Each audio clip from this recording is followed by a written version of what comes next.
Hey guys, what's up? It's Ryan, and today I'm going to show you how to solve the master Pyraminx. And as some of you know, the shengshou master Pyraminx and now the Qi master Pyraminx are going to come out soon. They probably did by the time of this recording. And the only way before this to get a master Pyraminx was to get bad methods like me, or 3D printed, which costs like a couple $100s. So my method is going to be reduction, as this is kind of like a 4x4 Pyraminx. What is? It's like 4 layers. So my method is 3 edges on the bottom, 3 on the top, solve it like a Jing's Pyraminx, and then solve the parity. So let's get started. Just choose any side. Like literally any side. I'm just gonna choose this side. So just look at these 3 edges on the bottom. And also, you will have to know how to solve a Pyraminx to solve this, and I'm not going to teach you that. And you might need to know some sort of edge reduction. So let's say this piece. This is the yellow blue piece. I want to look for these other two, which are yellow and blue. So here's one right here. It's on the top, and it needs to go here. So what I can do is move this out of the way and insert it like a actual normal Pyraminx, like that. See, like this. It's just matching up like a normal Pyraminx. So that's why you really need to know how Pyraminxes work. So let's look for the other piece. I see that it's not in this top layer, so it has to be on the middle layer, the bottom layer. And it is right here. So since this is the first edge, I'm actually just gonna hold it like this and then solve it by an insert. So this is basically the mirror of the other one. It's basically just this right here. You're just moving it next to it and then putting it and then moving it back. So we have our first edge. Let's go to the next one. I'm just going to choose this one. It's the blue and green. So it's right here.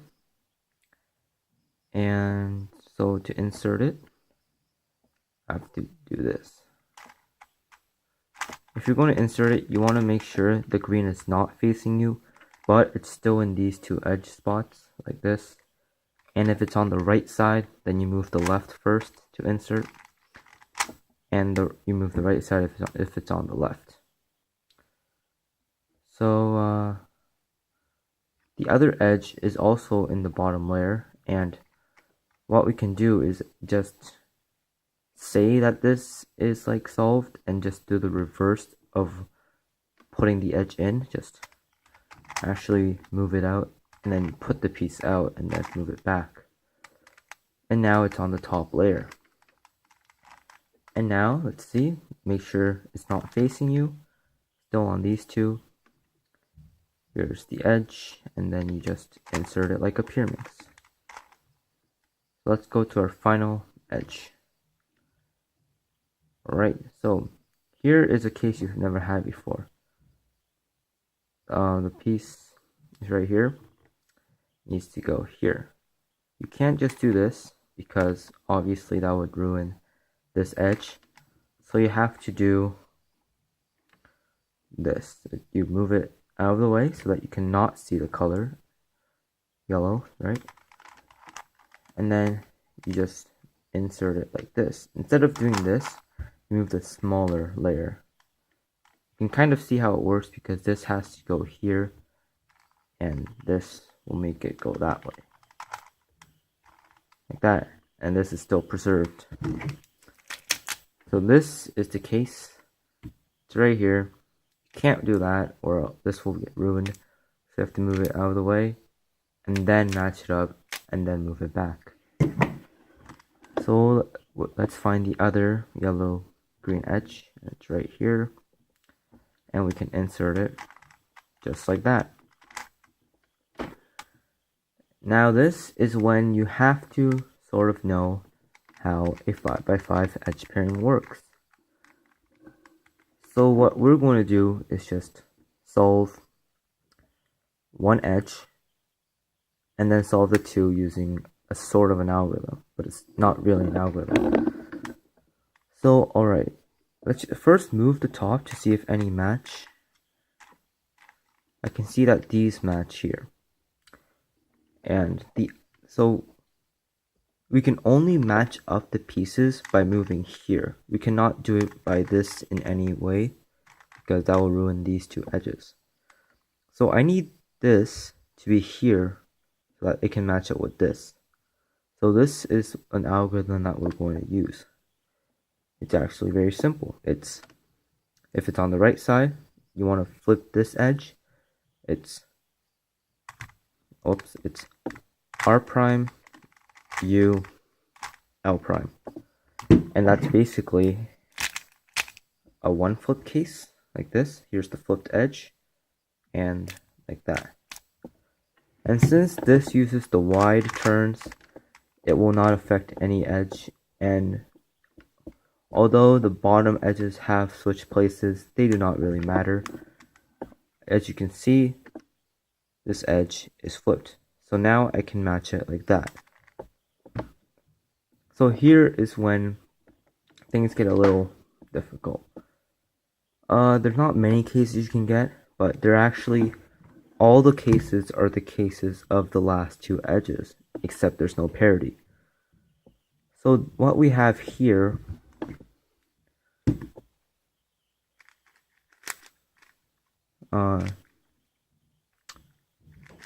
here. So this is the case that we have. We have two solved pieces here, and then a flipped edge here. And basically how you would solve that is match it up, and then flip the edge, and then move it back. So that's what we have to do here. So I see that, remember, to match it up, you can only do it on these top layers. And we're not going to affect this piece. So we know this one has to be flipped.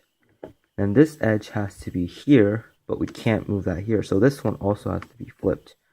So here we just have to do a regular 2 flip, which is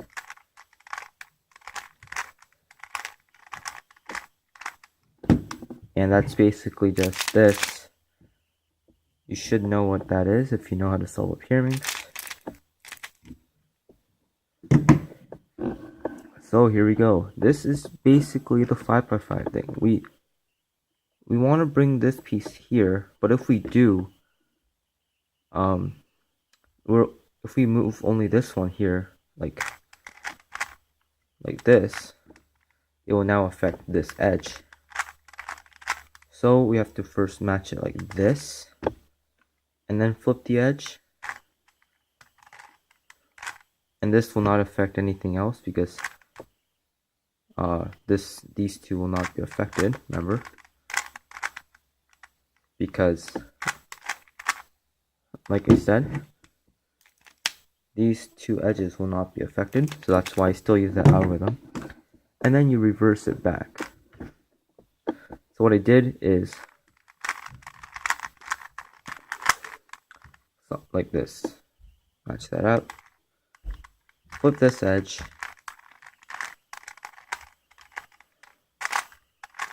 And then move it back. Like that. So that's only one example, but I'm certain that you can figure it out. You might have a case like this, but like I said, you match one up, flip it, and then match the other one. Flip it like that. And you might have to use a couple 2 flips and the algorithm, but I wouldn't really consider it an algorithm, it's just a setup move. So alright, now we solve it like a normal Pyraminx. I am not going to teach you this step at all, you just solve one layer, do not mind these centers.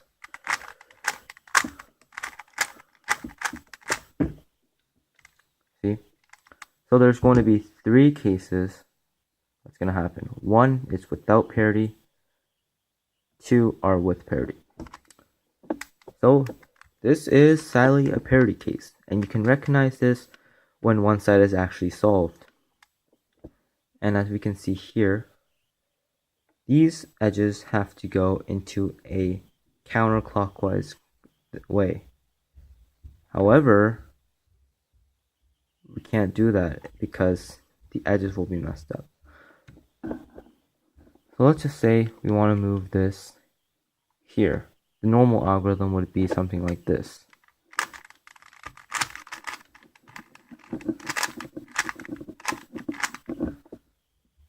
And that doesn't really do anything.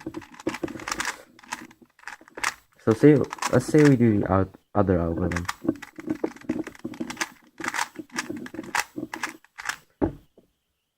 That will solve one side, but basically you've just got it worse. So what I do to solve this is, what I figured out is, so this one has to go counterclockwise, but you have to do the algorithm that makes it go clockwise, and you have to do it twice. I don't know how I figured this out, but that's the only way it will solve itself. So this one, counterclockwise, you do a clockwise one, but instead of inserting it at the last one, like this, you just want to do it all the way. So instead of doing that, you have to actually move it back once, and then finish the algorithm. So that is actually an algorithm. It is R, U, R prime, U, R, U prime, R prime, U, R, U, R prime.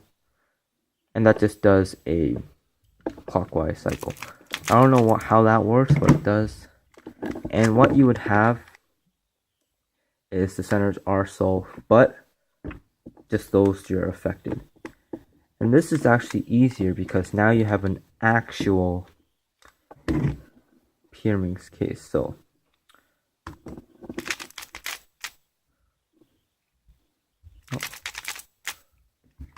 see, this is the case you have. And now you can actually solve it with the normal algorithm.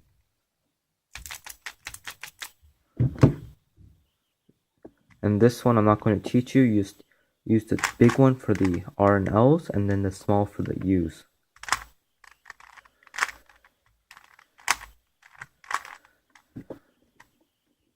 And there we go. So obviously I have to teach you the other algorithm. So this is the other case that you can get. It's when the centers have to go clockwise. So this one, it's basically like that, but you have to add an extra move. I mean, an extra like turn, I guess. So it's like, and then you have to do it one more time like that, and then put it back in.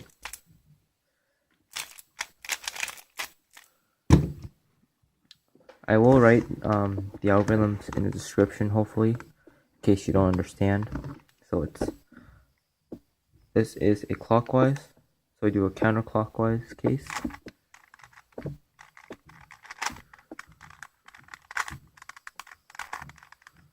Then one more, and then actually insert it. And now I just have to do this, which is just self-explanatory. So, alright, let's get to the final case. Just let me set it up. Here we go. To recognize this, you will have no sides actually solved. And this is the easiest case because there are no parodies.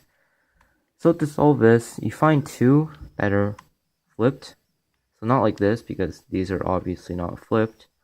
But these two are, green and yellow. And you do this algorithm.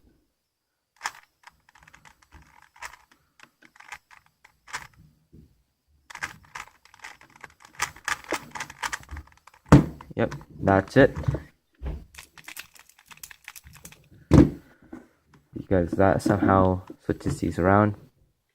Because one of those switches it once, twice, 3 times, so then they would actually flip. So that is my tutorial for the Master Pyraminx. Well, with this method, so far with this Pyraminx, this really bad one, I can get around 40 seconds or 50. Which is not bad, definitely.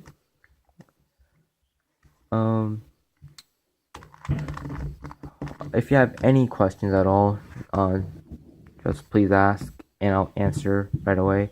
Hopefully, no matter how old this video gets.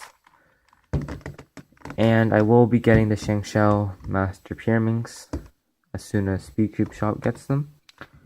So yeah, thanks for watching this tutorial. I hope it helps some of you who are interested in solving this.